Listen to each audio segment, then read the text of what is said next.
Welcome back, everyone, to our fun language chat session. Today, we're diving into a simple English dialogue that's perfect for beginners. It's a conversation between two friends, Jane and Mike, about greeting, weather, and making picnic plans.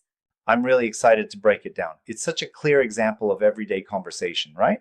Absolutely. The dialogue starts off really naturally. Jane greets Mike with a friendly, "Hi, Mike, how are you today?" Now, this kind of simple greeting is the backbone of any friendly chat. I mean, it sets the Mhm. tone perfectly. Right. And then Mike responds with a polite, I am good, thank you. How are you?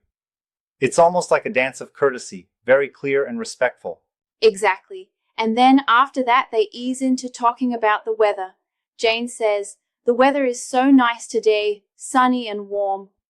That bit really helps learners get familiar with adjectives and weather vocabulary. It's such a Yeah. common small talk topic. Yep, it's interesting. Talking about the weather is one of those universal conversation starters. It doesn't just teach vocabulary, it also introduces tone and cultural context. For sure. And then the conversation shifts gears in a smooth way. Jane asks, "Listen, are you free this Saturday?" This shows how to invite someone using a simple question, making it ideal Mhm. for everyday planning. It's a casual way to propose plans. Right. And I love that Mike's answer is, I think so. I do not have any plans. It shows a polite uncertainty that many people use in real life. You're not saying a full yes or no, but just enough to keep the conversation moving. Yeah, that slight uncertainty is quite natural. It teaches learners that you can be polite while still not being completely committed.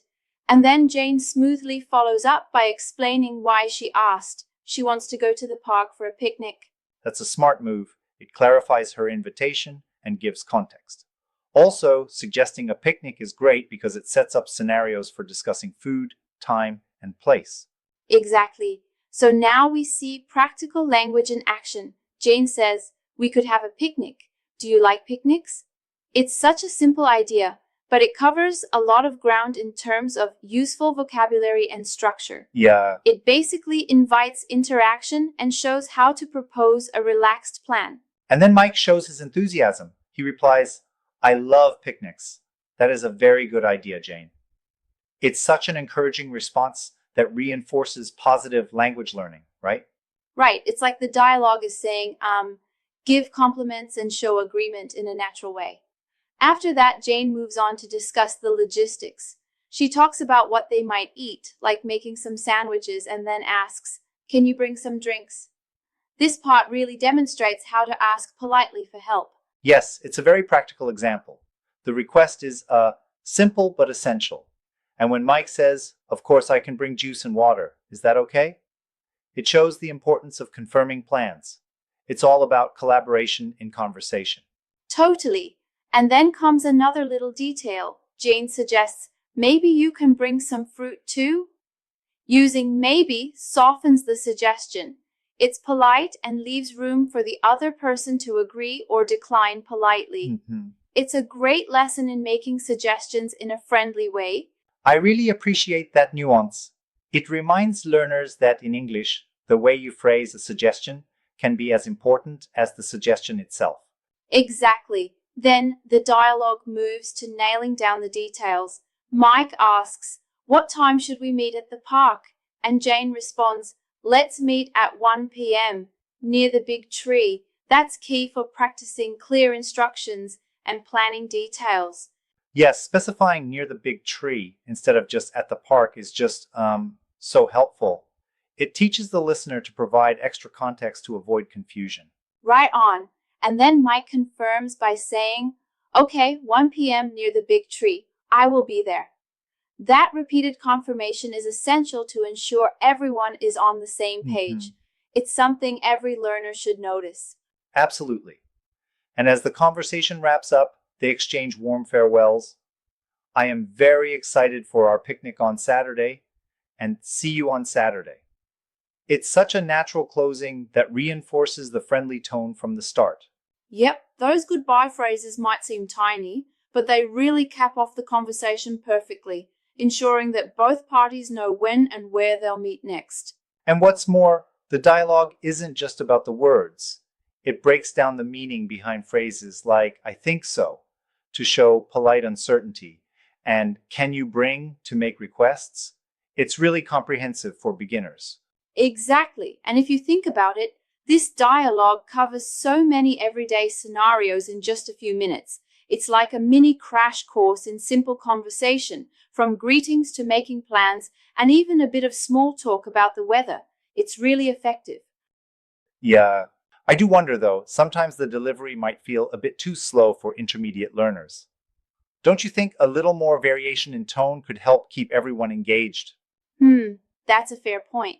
For beginners, the slow and clear pace is perfect. It really helps to ensure every word is understood.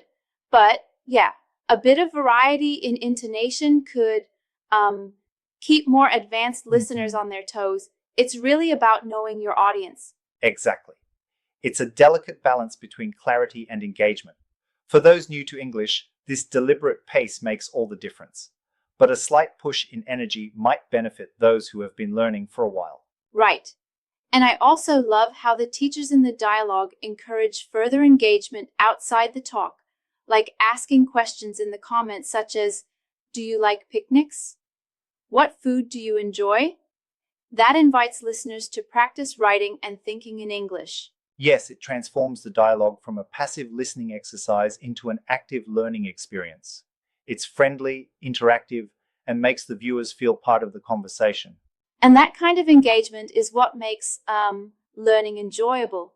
The dialogue covers practical vocabulary, words like park, picnic, sandwiches, juice, and fruit, plus key phrases like how are you and are you free, which are essential building blocks of everyday conversation. It really is a comprehensive lesson. Totally. It shows that even a simple conversation can teach you a lot about language structure, politeness, and cultural tips, all in one go. So, to wrap up, this easy dialogue not only makes learning English accessible, but also fun. It breaks down essential elements of conversation, from greetings and small talk to planning, suggestions, and farewells, in a very clear, relatable way. It's a fantastic tool for anyone at the beginning of their English journey. I couldn't agree more. Whether you're practicing alone or with a friend, this kind of dialogue is a great resource to build your confidence and fluency. Exactly. And let's keep in mind, the beauty of language learning is in these little everyday interactions. Even something as simple as discussing a sunny day or planning a picnic can open up a world of communication. Well put. And for anyone listening, remember, practice these phrases, try them out in your conversations, and don't be afraid of a little uncertainty. It's all part of learning. Thanks for joining us today. Keep it slow and clear, keep practicing, and until next time, happy learning and have fun with your conversations. Yeah, thanks a lot.